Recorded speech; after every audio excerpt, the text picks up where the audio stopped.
Շուտով կուսակցության լրատվական էջը գրում է. «Ժողովուրդ, բացեք աչքերդ, բացեք, որովհետև մեր հայրենիքը կրկին կանգնած է դավաճանության շեմին։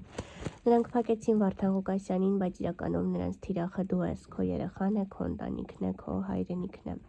Նրանք ուզում էին ազատվել նրանից, որովհետև Վարդանը խանգարում էր իրենց սև գործերին։ Նրան մեկուսացրին, որպեսզի ոչ ոք չլինի, որ համարձակվի կանգնել իրենց դեմ, որ կազմակերպի ժողովրդին, որ բարձրացնի ազգը պայքարի։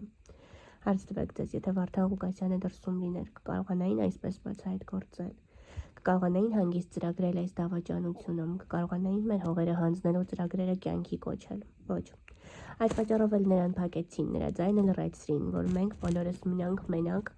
առանց առաջնորդի, առանց պաշտպանության։ Իսկ ընդդիմադիրները, որտեղ են բոլոր նրանք, որ տարիներ շարունակ խոսում էին ազգի, հայրենիքի, ժողովրդի մասին, որտեղ են հիմա, երբ մեզ սպառնում է կործանումը։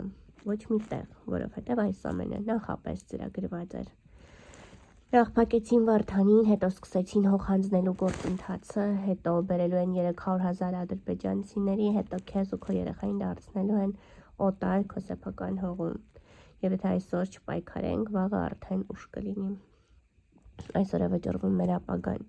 Կանգնենք ու պայքարենք, թե թողնենք, որ մեզ թաղեն մեր լռության մեջ։ Ժողովուրդ, այս երկիրը մերն է, այս հողը մերն է, մեր պապերը արյուն են թափել, որ մենք այս հողում ապրենք։ Հիմա մեզանից են ուզում խլել այն, եւ մենք պետք է ընտրություն կատարենք։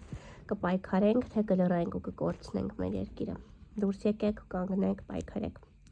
Սա մեր վերջին հնարավորությունն է հանուն մեր երկրի, մեր երեխաների, մեր ապագայի։ Գրել է Դոկ կուսակցության լրատվական էջը։